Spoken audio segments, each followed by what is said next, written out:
Welcome to Old Ways Gardening and Prepping. My name is Teresa. I would like to welcome you each into our kitchen this afternoon where we're going to have fun doing a little bit of fermenting. Not wine yet, that's coming. But I'm part of a wonderful collaboration called March Canning Madness 25. And we're doing all kinds of ways to prepare and store foods. Fermenting is one of them. It is a good, easy way to build up your gut health once the ferment is done. Also, when your gut is healthy, so is your immune system. Ferments also help build up your immune system as well. When your stomach and all your gut biome is healthy, you'll be healthy as well.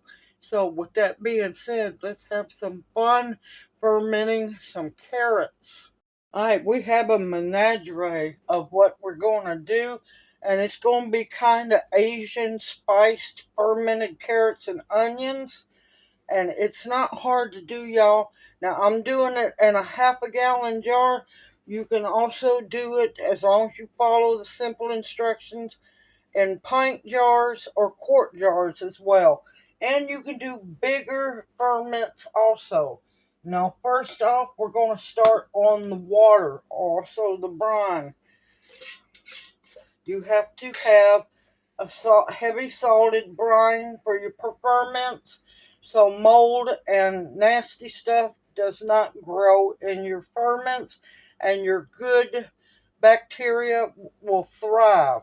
Now, you want to use either filtered water, distilled water, or I use Berkey water. You do not want to use tap water, especially if it has fluoride and chlorine and all that crap in it, because it will kill your ferment.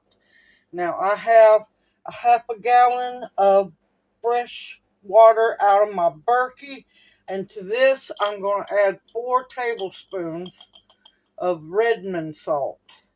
You can use kosher salt. You can use pink Himalayan salt. Do not use table salt. And definitely do not use any salt that has iodine in it. It will kill your ferment. And I'm using 2 tablespoons of salt per quart of water. Now, the 2 quarts are in a half a gallon, so for every quart you do 2 tablespoons of salt. And you want to make sure that it mixes up well. You can use plain kosher salt, you can use sea salt. This one is Redmond, so it's going to have a little bit of color to it. And if you use pink Himalayan salt, it'll have a hue to it as well. Do not use anything with iodine in it. And if all possible, just continue to stay away from table salt. It's bad for you. Now, these were at one time baby carrots. We were blessed with a lot of baby carrots. Make sure your hands are washed and very clean. All I done is put them through my little julienner here, and yeah, that took a while, but you know what, I got it done.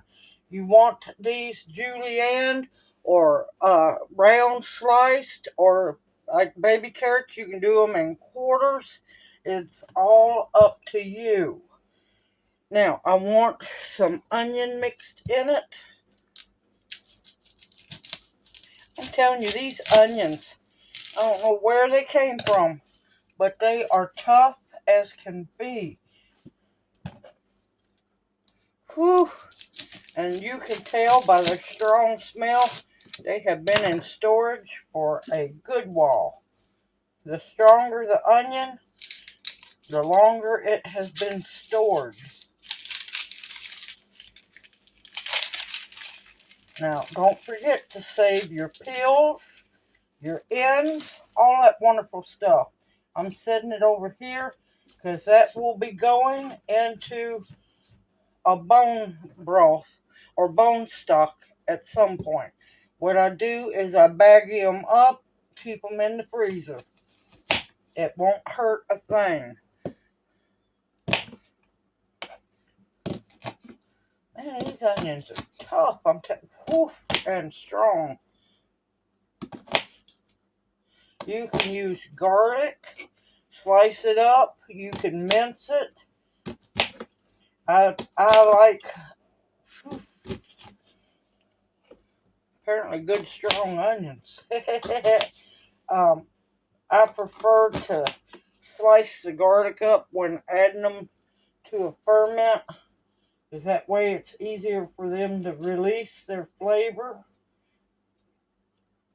and to soak up any flavor you're using in your brine. Now, you don't have to add any spices to your ferment. You can just ferment them straight without anything.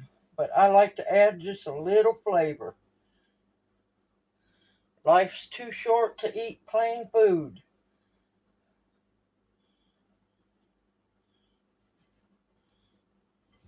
And you want to mix those in real good.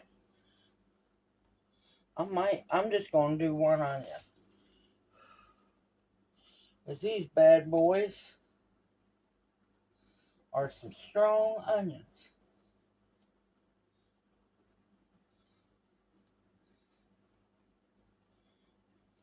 It's been a long time since my eyes have watered cutting an onion.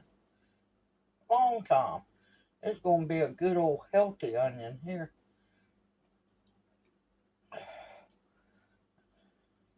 That's another reason why I'm only going to do one onion, because how strong this one is. You still want to be able to taste your carrots if possible.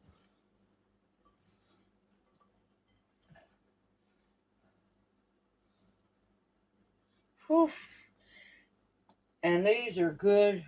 Once they're done fermenting, they're good in salads. You could eat them just straight. Do a little bit on the side of your plate. Add them to salads. And you have to be careful. I wouldn't cook them, because then you'll possibly kill off the good gut bacteria. Whew. Okay. You want to make sure that your salt gets good and dissolved. You want all that salt, as much as you can get into that water. Alright, this is my half-a-gallon jar. I have a special fermenting seal lid on top, and a airlock. I like to use the airlocks. It already has the correct amount of water in it, and that keeps gnats from going in and helps it to breathe. Alright, now as for spices, my smaller spices I tend to lead towards the bottom, so that way they don't float up past the weight. Let's see, where's my spoon? This is whole coriander seeds.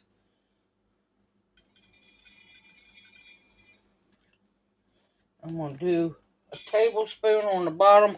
I'll do some in the middle. Black pepper. I love black pepper. I'm using whole peppercorns. About a half a tablespoon on the bottom. And I got some whole allspice. It's best to use whole spices so nothing floats up past your weight and can cause the ferment to go bad. I'm going to use a tablespoon. Oh, that smells so good, y'all.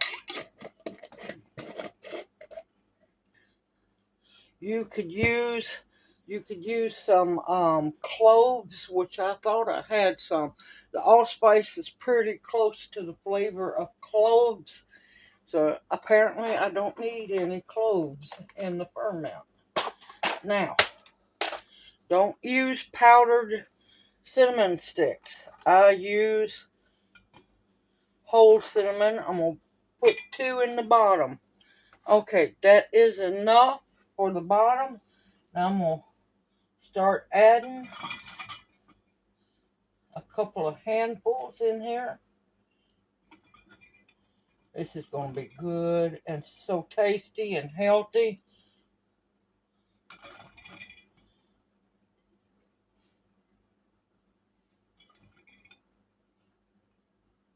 Alright, we're at about the halfway mark. And this is when I'm going to add some more spices.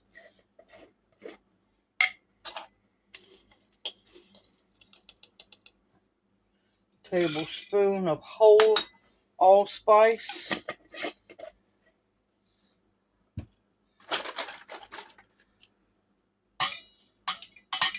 Some more cinnamon.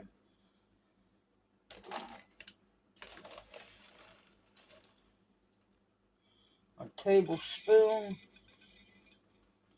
of whole coriander.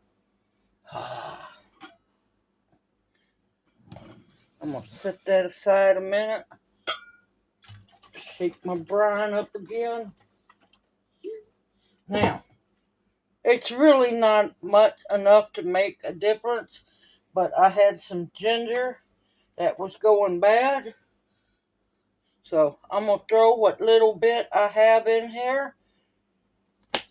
Now the ginger, you can eat right along with the carrots and the onion. It won't hurt a bit. And since I only have so little a bit of it, I'm going to put it up in the middle part of the ferment ingredients.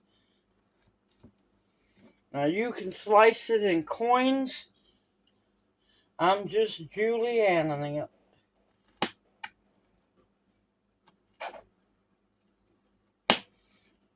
It's not hard to ferment.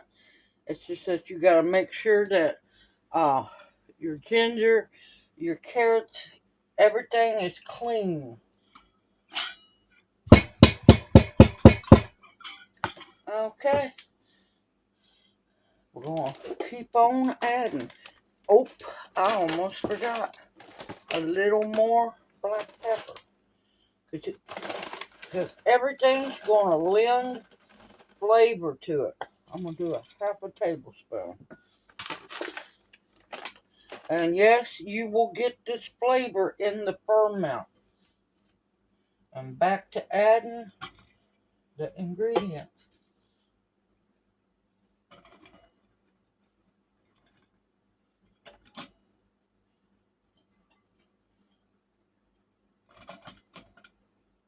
Alright, be right back. I gotta get something to mush it down further. Okay, I am not trying to mash or mush anything if possible. I am not making sauerkraut, but I am trying to get as many of these carrots in here and onions.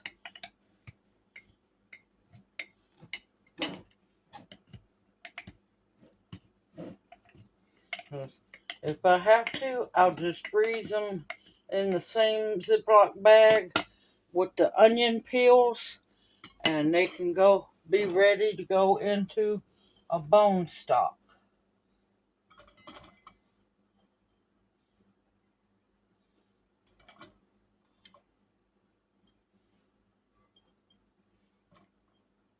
I might almost get them all in there. I'm trying. I think I'm gonna have to pull some back out.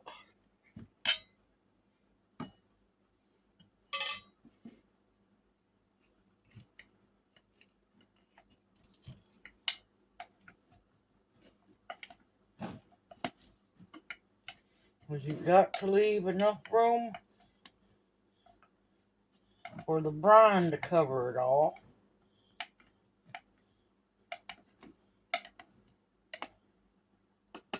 Alright, that should be plenty.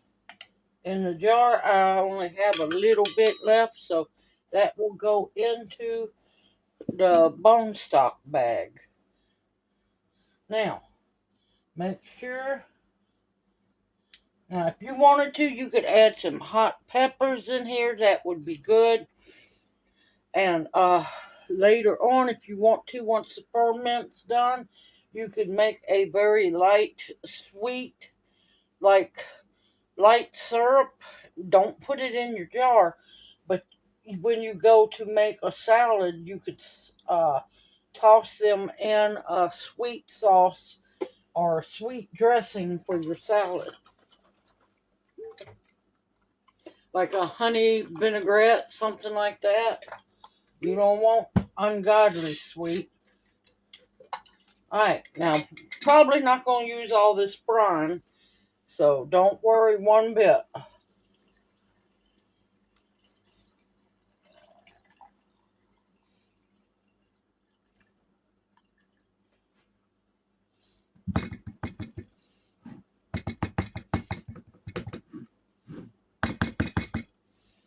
Alright, let me go get a handy chopstick. I have my trusty canning chopstick. I want to try to get all the air bubbles out as possible. Now, if you wanted to, you could use dill seeds. I'd put them towards the bottom. And I see I'm going to have to add a little more brine. I'm trying to keep the spices from floating up to the top. There's some. Those will have to come out because they can go bad.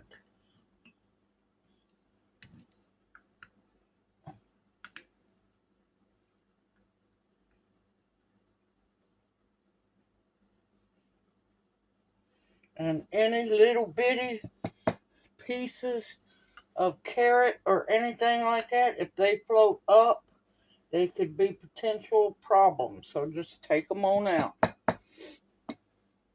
Now, you want to leave at least an inch space for fermenting, because it can get to bubbling very well.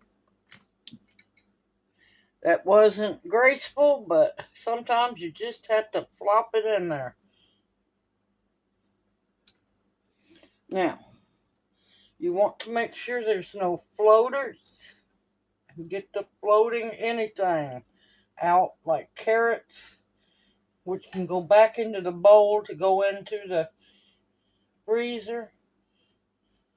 You just want to make sure that everything is covered in brine, and anything that's floating on the top could be potential mold makers, which can ruin your ferment.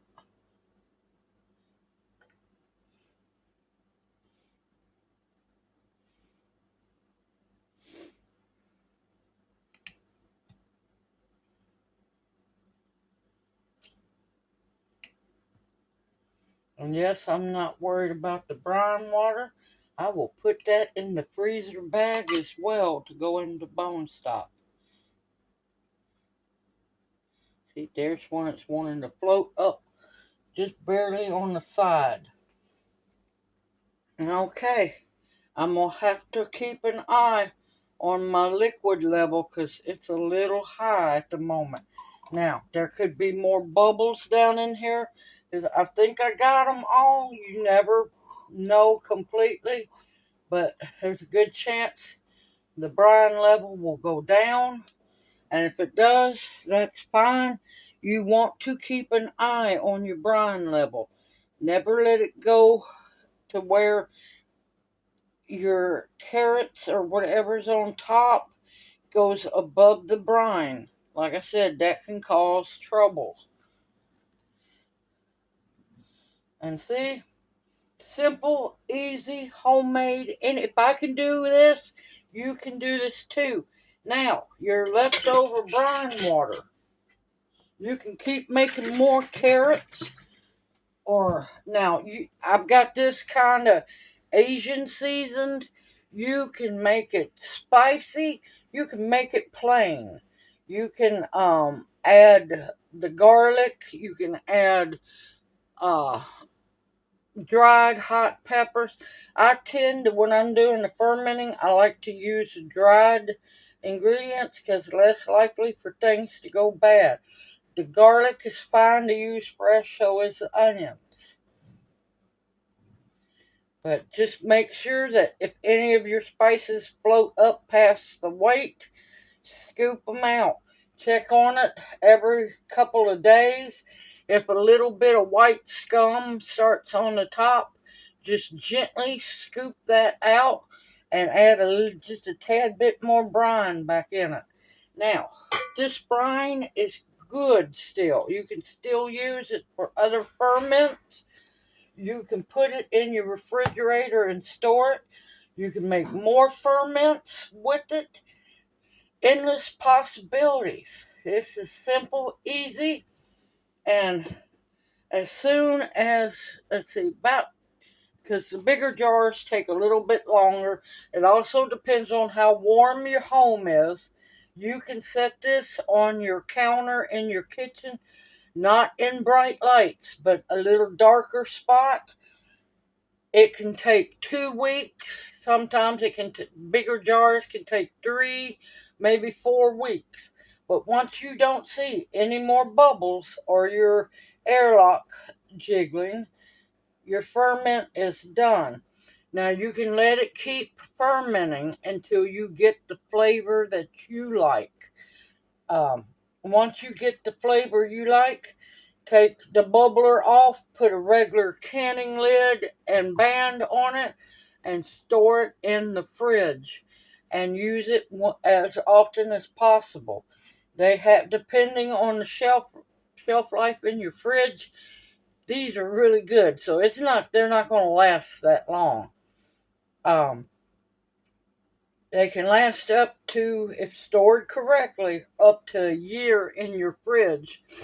But it's best to have them used by the 6 month mark because these don't last that long. I'm just going to be honest with you. But yep, you can do these in pint jars, quart jars, half gallon. And if you have a really big family, you can do gallon jars or bigger. You just need to make sure that you eat it up because this is good for your gut health, your immune system, and so on. And I hope this video encourages you to ferment your own foods because it's not hard to do. It's simple, it's easy, it's delicious, and it's homemade, and you know exactly what's in your jar. I don't want to jiggle it too much, but look at that beautiful going to be a fermented jar of julienne carrots and onions. Beautiful. That is going to be so delicious, and I'm already ready for it to be done, but you have to be patient. And like I said, it may take this big jar, it could take 2 weeks, it could take 3 weeks or 4 weeks. All depends on the temperature of your kitchen. You can do this. Simple, easy, homemade. I look forward to seeing you in my next video. Please continue to stock up your pantry with foods that will nourish and heal you. Ferments are another one that is good for you. Medicinals of all kinds. This is medicinals that will heal you. Protection of all kinds, and above all else, the bare essentials to survive on. Everyone, take care, stay safe and sound out there, and may you each be blessed. Hoot, hoot. Mwah. Love y'all. I'll see you soon.